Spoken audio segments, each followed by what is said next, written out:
প্রিয় চাকরি প্রত্যাশী ভাই ও বোনেরা, আজকে তোমাদের জন্য বাংলা সাহিত্যের একজন অতি গুরুত্বপূর্ণ ব্যক্তিত্ব ঈশ্বরচন্দ্র সম্পর্কে আমরা A to Z বিস্তারিত আলোচনা করব। চাকরির পরীক্ষায় যতটুকু আসবে ততটুকুই আমরা আলোচনা করব। একটি ক্লাসে আমাদের ঈশ্বরচন্দ্র বিদ্যাসাগরের সমস্ত জীবনী আমরা তুলে ধরব।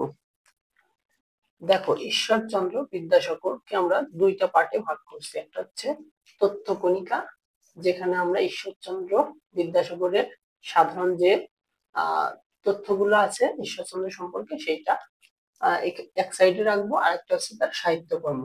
সাহিত্যকর্মটা হচ্ছে আমরা টেকনিকের মাধ্যমে মনে রাখার চেষ্টা করব। চলো আমরা শুরু করি। ঈশ্বরচন্দ্র বিদ্যাসাগর পয়েন্ট দিয়ে আমরা লিখব। 1 নাম্বার, ঈশ্বরচন্দ্র বিদ্যাসাগরের জন্ম এবং মৃত্যু। ঈশ্বরচন্দ্র বিদ্যাসাগর 1820 সালে জন্মগ্রহণ করেন এবং 1891 সালে তিনি মৃত্যুবরণ করেন। ঈশ্বরচন্দ্র বিদ্যাসাগর 1820 সালে জন্মগ্রহণ করেন এবং 1891 সালে মৃত্যুবরণ করেন। 2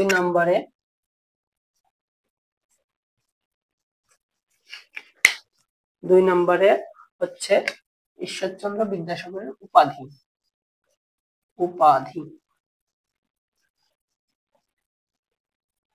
ঈশ্বরচন্দ্র বিদ্যাসাগর, তাহলে ঈশ্বরচন্দ্র বিদ্যাসাগরের উপাধি হচ্ছে বিদ্যাসাগর।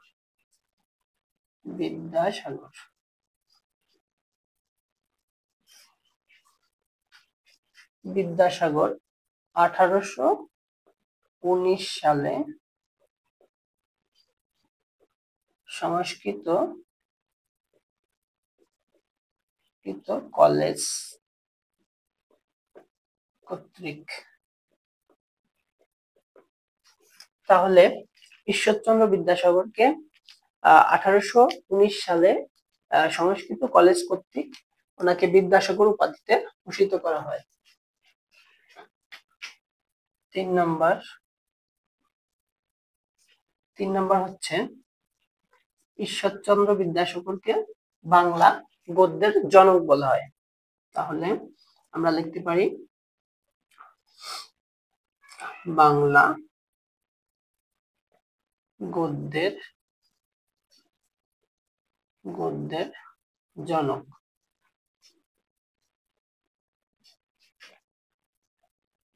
প্রশ্নটা খুবই গুরুত্বপূর্ণ।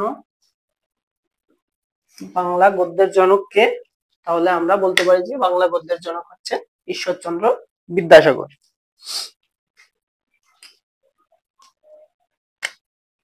4 নম্বর প্রশ্ন,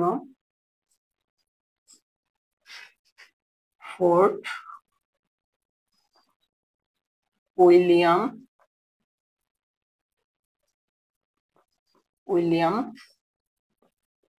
কলেজের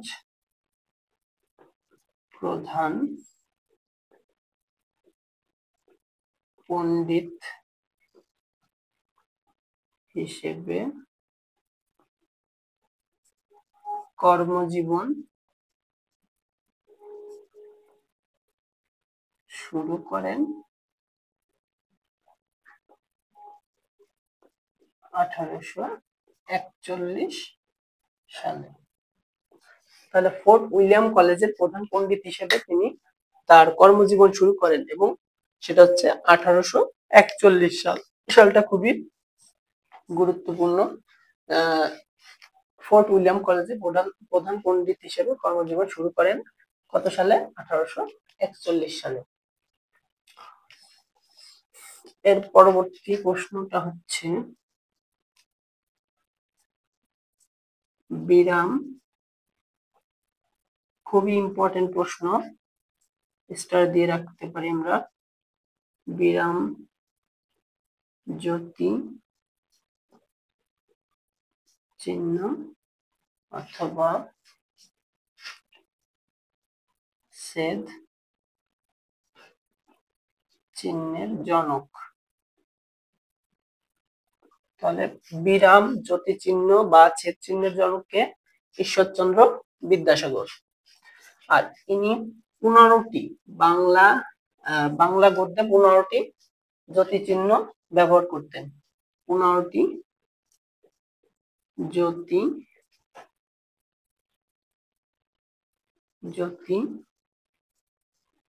চিহ্ন ব্যবহার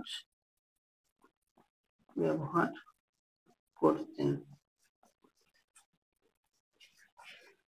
বিরাম জ্যোতি চিহ্ন বা ছেদ চিহ্নের জনককে ঈশ্বরচন্দ্র বিদ্যাসাগর। আর ইনি 15টি জ্যোতি চিহ্ন ব্যবহার করতেন।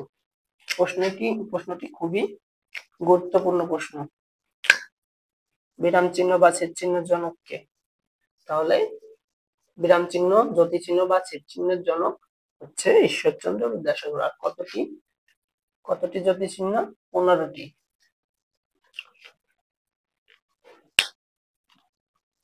এখন পরবর্তী প্রশ্ন,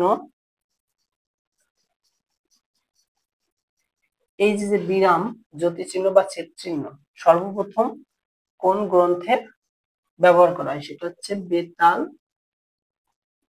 বেতাল পঞ্চবিংশতি। বেতাল পঞ্চবিংশতি গ্রন্থে তিনি সর্বপ্রথম এই জ্যোতি বা ছেদ চিহ্ন ব্যবহার করেন। প্রথম ছেদ চিহ্ন ব্যবহার করা হয় কত সালে? 1847 সালে। তাহলে বেতাল পঞ্চবিংশতি গ্রন্থে সর্বপ্রথম জ্যোতি বা ছেদ চিহ্ন ব্যবহার করা হয়, এটা হচ্ছে 1847। পরবর্তী প্রশ্ন,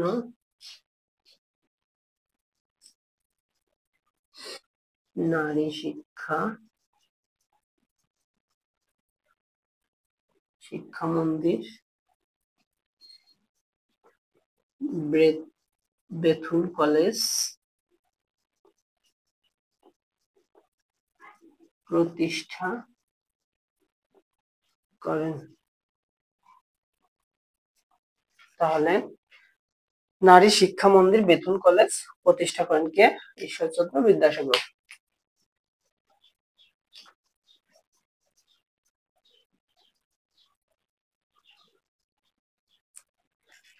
8 নম্বর প্রশ্ন, বিধবা বিবাহ প্রচলন করেন। তাহলে ঈশ্বরচন্দ্রের অবদান কি কি? নারী শিক্ষা মন্দির বেথুন কলেজ প্রতিষ্ঠার ক্ষেত্রে তার অবদান আছে, আবার বিধবা বিবাহ প্রচলনেও তার অবদান আছে। আমরা আরেকবার দেখে নিই তথ্যকণিকা। ঈশ্বরচন্দ্র বিদ্যাসাগরের জন্ম, মৃত্যু হচ্ছে 1820 সালে জন্ম, 1891 সালে মৃত্যু। উপাধি ছিল হচ্ছে বিদ্যাসাগর। এই বিদ্যাসাগর উপাধি দেওয়া হয়েছিল 1819 সালে সংস্কৃত কলেজ কর্তৃক। বাংলা গদ্যের জনককে ঈশ্বরচন্দ্র বিদ্যাসাগর। ফোর্ট উইলিয়াম কলেজের প্রধান পণ্ডিত হিসেবে কর্মজীবন শুরু করেন 1841 সালে। বিরাম জ্যোতি চিহ্ন ছেদ চিহ্ন, তিনটা জিনিসই কিন্তু একই। বিরাম জ্যোতি চিহ্ন ছেদ চিহ্নের জনক হচ্ছে ঈশ্বরচন্দ্র বিদ্যাসাগর, আর তিনি 15টি জ্যোতি চিহ্ন ব্যবহার করতেন। বেতাল পঞ্চবিংশতি গ্রন্থের সর্বপ্রথম জ্যোতি চিহ্ন ব্যবহার করা হয় 1847 সালে। নারী শিক্ষা মন্দির বেথুন কলেজ প্রতিষ্ঠা করেন, বিধবা বিবাহ প্রচলন করেন। তোমরা প্রশ্নগুলো একটু নোট ডাউন করে রাখতে পারো। তাহলে আমরা পরবর্তী প্রশ্নে চলে যাই।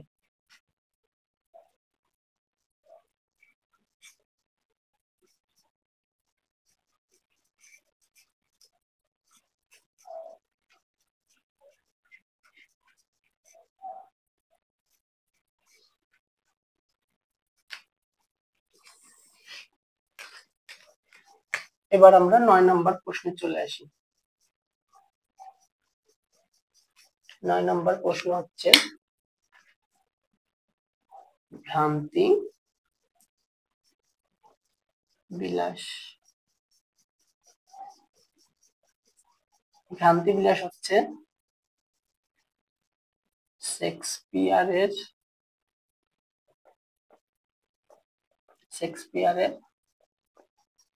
কমেডি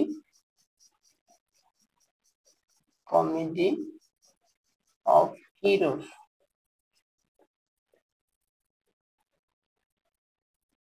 ইরোর্স এর বাংলা অনুবাদ।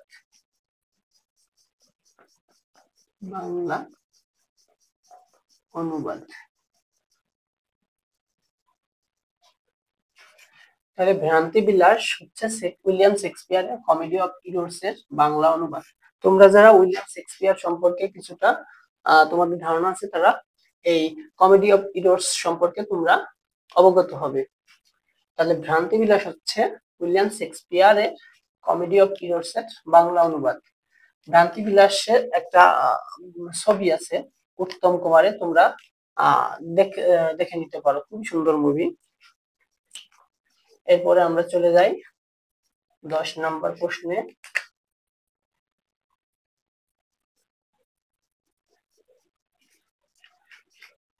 10 নম্বর প্রশ্ন হচ্ছে ঈশ্বরচন্দ্র বিদ্যাসাগরের ব্যাকরণ গ্রন্থ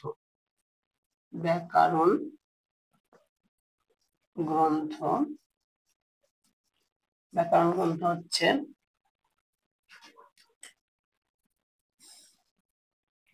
ব্যাকরণ কৌমুদী। তাহলে ঈশ্বরচন্দ্র বিদ্যাসাগরের ব্যাকরণ গ্রন্থের নাম হচ্ছে ব্যাকরণ কৌমুদী। 11 নম্বর প্রশ্ন।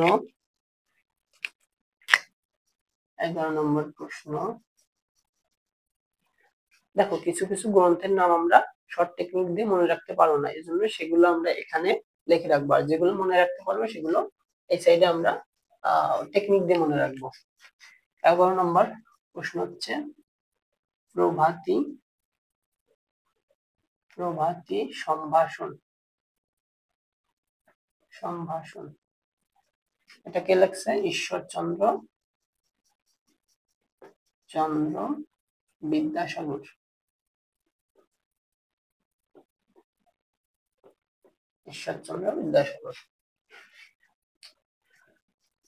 আর এটা হচ্ছে একটা মৌলিক রচনা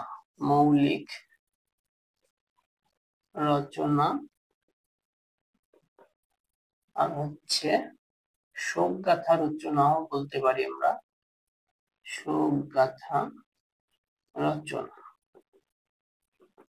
আচ্ছা, প্রভাতী সম্ভাষণ ঈশ্বরচন্দ্র বিদ্যাসাগর, এটা হচ্ছে একটা মৌলিক রচনা এবং শোকগাথা রচনা।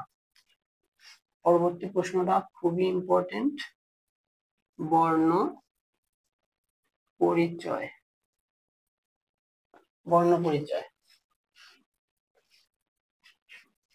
এই বর্ণ পরিচয় গ্রন্থটা 1855 সালে ক্লাসিক মর্যাদা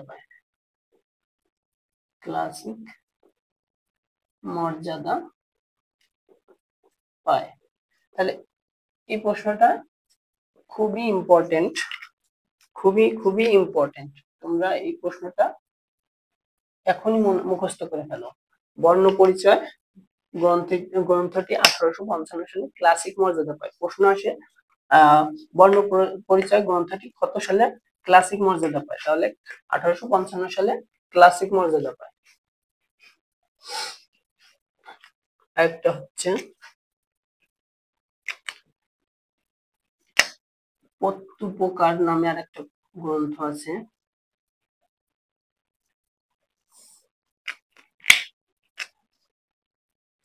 প্রত্যুপকার। এই গ্রন্থটাও লেখছে ঈশ্বরচন্দ্র বিদ্যাসাগর।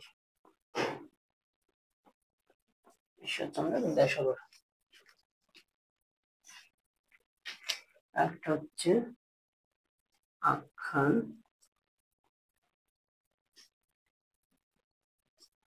আখ্যান মঞ্জুরি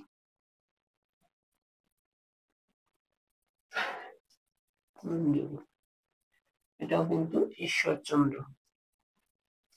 আমরা যেহেতু ঈশ্বরচন্দ্র সম্পর্কে জানতেছি তাহলে অবশ্যই এটাও ঈশ্বরচন্দ্র বিদ্যাসাগর।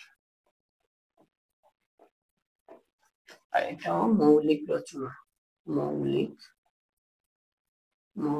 রচনা। তাহলে ভ্রান্তি বিলাস হচ্ছে উইলিয়াম শেক্সপিয়ারের কমেডি অফ ইরোসের বাংলা অনুবাদ। তাহলে ভ্রান্তি বিলাস হচ্ছে একটা অনুবাদ গ্রন্থ, কার? উইলিয়াম শেক্সপিয়ারের কমেডি অফ ইরোসের। বাংলা গ্রন্থ ব্যাকরণ গ্রন্থ, ঈশ্বরচন্দ্র বিদ্যাসাগরের ব্যাকরণ গ্রন্থ হচ্ছে ব্যাকরণ কৌমুদী। প্রভাতী সম্ভাষণ গ্রন্থটা লেখছে কে? ঈশ্বরচন্দ্র বিদ্যাসাগর। এটা হচ্ছে একটা মৌলিক রচনা এবং শোকগাথা রচনাও বলতে পারি। ঈশ্বরচন্দ্র বিদ্যাসাগরের বর্ণ পরিচয় গ্রন্থটা 1855 সালে ক্লাসিক মর্যাদা পায়। প্রশ্নটা খুবই ইম্পর্টেন্ট। প্রত্যুপকার লেখছে কে? ঈশ্বরচন্দ্র বিদ্যাসাগর। আখ্যান মঞ্জুরি ঈশ্বরচন্দ্র বিদ্যাসাগর। আর ঈশ্বরচন্দ্র বিদ্যাসাগর এটা একটা মৌলিক রচনা। এখন আমাদের আরো কিছু তথ্য কণিকা আছে, এগুলো হচ্ছে, এখন আমরা আর 3টি গ্রন্থের নাম লিখতে পারি যেগুলো হচ্ছে ঈশ্বরচন্দ্র বিদ্যাসাগরের লেখা, যেটা হচ্ছে বিধবা বিবাহ, প্রচলিত হওয়া উচিত কিনা এত বিষয়ক প্রস্তাব। তাহলে বিধবা বিবাহ প্রচলিত হওয়া উচিত কিনা এত বিষয়ক প্রস্তাব। আরেকটা হচ্ছে বহু বিবাহ প্রচলিত হওয়া উচিত কিনা এত বিষয়ক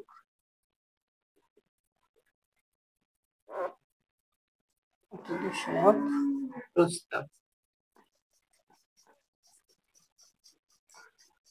আরেকটা হচ্ছে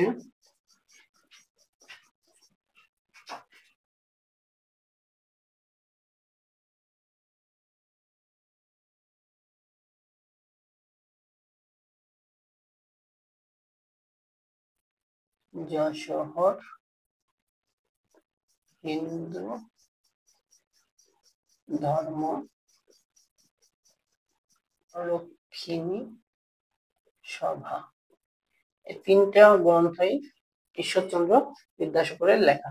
তাহলে তথ্য কণিকা সাইডের আমাদের যতগুলো প্রশ্ন আমাদের পরীক্ষায়, চাকরি পরীক্ষা আসার মতো সবগুলো কিন্তু আমাদের হয়ে গেছে। এখন হচ্ছে আমরা সাহিত্যকর্ম কিভাবে শর্ট টেকনিকে মনে রাখা যায় সেটা দেখব। শর্ট টেকনিকে কিভাবে আমরা ঈশ্বরচন্দ্র বিদ্যাসাগরের সাহিত্যকর্মগুলো মনে রাখতে পারি। ঈশ্বরচন্দ্রের যে সকল অনুবাদ গ্রন্থ আছে সেগুলো কিভাবে আমরা মনে রাখতে পারি। তাহলে অনুবাদ গ্রন্থ মনে রাখার কৌশল। তাহলে ঈশ্বরচন্দ্র বিদ্যাসাগরের অনুবাদ গ্রন্থগুলো কিভাবে আমরা মনে রাখতে পারি একটা টেকনিকের মাধ্যমে আমরা এখন দেখব। টেকনিকটা হচ্ছে একটা লাইন যেটা আমরা মনে রাখতে পারলে তাহলে অনুবাদ গ্রন্থ যতগুলো আছে সেগুলো আমরা একটা লাইনের মাধ্যমে সম্পূর্ণ হয়ে যাবে। লাইনটা হচ্ছে বিদ্যাসাগর 25টি বেতাল ও ভ্রান্তি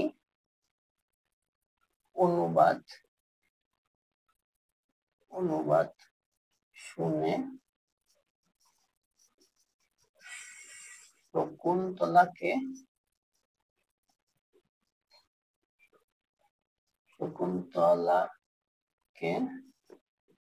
সীতার বনবাসে পাঠালো।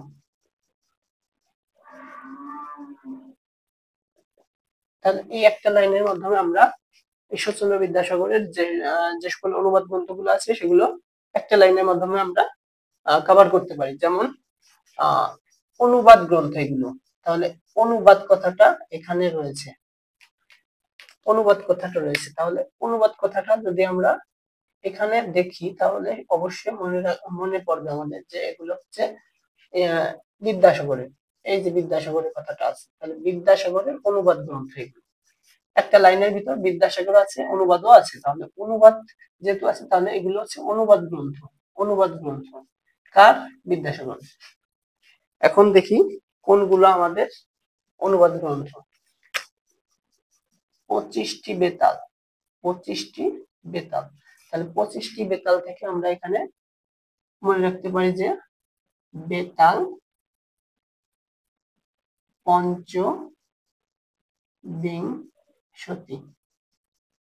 তাহলে এটা হচ্ছে ঈশ্বরচন্দ্র বিদ্যাসাগরের একটা সাহিত্যকর্ম, যেটা হচ্ছে অনুবাদ গ্রন্থ, বিদ্যাসাগরের অনুবাদ গ্রন্থ।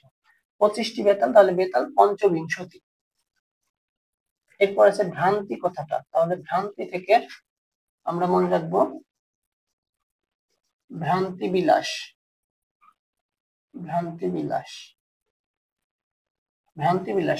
আমরা কিন্তু আগেই পড়ে গেছি যে ভ্রান্তি বিলাস হচ্ছে উইলিয়াম শেক্সপিয়ারের কমেডি অফ ইরর্স এর একটা অনুবাদ, তাই না? এখানে কিন্তু আমরা ভ্রান্তি কথাটা পেয়েছি, তাহলে ভ্রান্তি বিলাস হচ্ছে উইলিয়াম শেক্সপিয়ারের একটা অনুবাদ গ্রন্থ, যেটা হচ্ছে অনুবাদ করছে ঈশ্বরচন্দ্র বিদ্যাসাগর।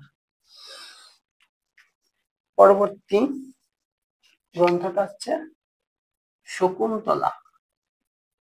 শকুন্তলাকে, তাহলে শকুন্তলা থেকে আমরা এখানে মনে রাখবো যে শকুন্তলা একটা অনুবাদ গ্রন্থ।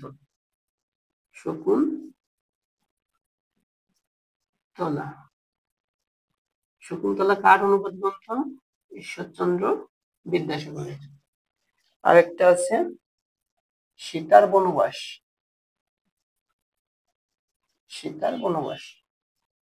এটাও কিন্তু ঈশ্বরচন্দ্র বিদ্যাসাগরের একটা অনুবাদ গ্রন্থ।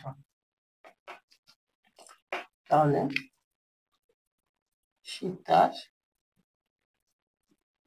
বনবাস,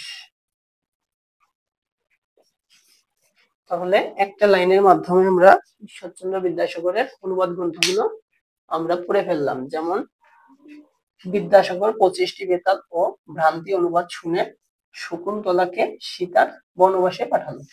এখন বিদ্যাসাগর কথাটা আছে, বিদ্যাসাগর সাহিত্যকর্ম, অনুবাদ কথাটা আছে, তাহলে অনুবাদ গ্রন্থ মনে রাখতে পারি।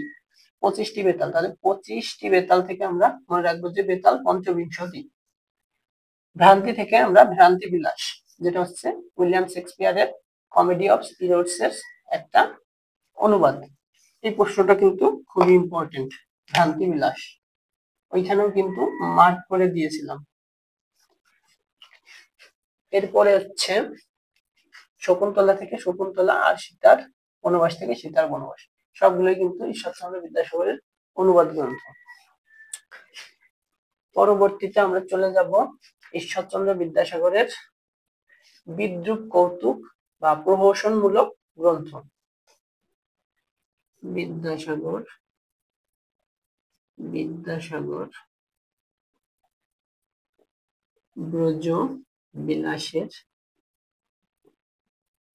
ব্রজবিলাসের রত্ন পরীক্ষা করে দেখল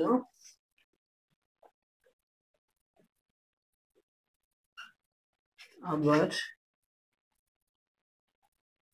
অতি অল্প হইল। তাহলে এই একটা লাইনের মাধ্যমে আমরা বিদ্যাসাগরের যে সকল কৌতুক, বিদ্রূপ বা প্রহসনমূলক গ্রন্থ আছে সেগুলো আমরা মনে রাখতে পারি। যেমন বিদ্যাসাগরের ব্রজবিলাসের বিদ্যাসাগর ব্রজবিলাসের রত্ন পরীক্ষা করে দেখলো, আবার অতি অল্প হইল। তাহলে এখান থেকে আমরা কোনগুলা বিদ্যাসাগরের কৌতুক, বিদ্রূপ বা প্রশংসামূলক গ্রন্থ, সেগুলো হচ্ছে এখান থেকে আমরা ব্রজবিলাস ব্রজবিলাস কথাটা পেয়েছি। তাহলে ব্রজবিলাস রত্ন পরীক্ষা থেকে আমরা রত্ন পরীক্ষা হচ্ছে ঈশ্বরচন্দ্র বিদ্যাসাগরের একটা প্রশংসামূলক গ্রন্থ। আর আবার অতি অল্প হইল, এটা একটা ঈশ্বরচন্দ্র বিদ্যাসাগরের প্রশংসামূলক গ্রন্থ। আর এখানে হচ্ছে অতি অল্প হইল একটা গ্রন্থ আছে, অতি, এই কথাটুকু। আবার অতি অল্প না দিয়ে শুধু অতি অল্প হইল, অতি অল্প হইল, এই গ্রন্থটা হচ্ছে আবার অতি অল্প হইলর আগে লেখা, এর জন্য অতি অল্প হইল ছিল। পরবর্তীতে যখন লেখলো আরেকটা, তখন হচ্ছে আবার অতি অল্প হইল। তাহলে একটা লাইনে আমাদের কিন্তু দুইটা গ্রন্থ আছে, যেমন আবার অতি অল্প হইল থেকে আবার অতি অল্প হইল একটা গ্রন্থ আলাদা, আর অতি অল্প হইল একটা গ্রন্থ। তাহলে বিদ্যাসাগরের কৌতুক, বিদ্রূপ, কৌশলমূলক গ্রন্থ মনে রাখার কৌশল হচ্ছে বিদ্যাসাগর ব্রজবিলাসের রত্ন পরীক্ষা করে দেখলো, আবার অতি অল্প হইল। তাহলে ব্রজবিলাস, রত্ন পরীক্ষা, আবার অতি অল্প হইল, আর হচ্ছে অতি অল্প হইল। এই ছিল আজকে আমাদের ঈশ্বরচন্দ্র বিদ্যাসাগর থেকে চাকরি পরীক্ষা এবং অন্যান্য প্রতিযোগিতামূলক পরীক্ষায় আসার মতো কতগুলো হলো প্রশ্ন। তাহলে আমাদের ক্লাসটি আজকে এই পর্যন্ত। আগামী ক্লাসে আমরা অন্য একজন সাহিত্যিক সম্পর্কে নতুন একটি ক্লাস নিব। আশা করি তোমাদের ক্লাসটি ভালো লাগছে এবং আগামী ক্লাস দেখার আমন্ত্রণ জানিয়ে আজকে এখানেই বিদায় নিচ্ছি। ধন্যবাদ সবাইকে।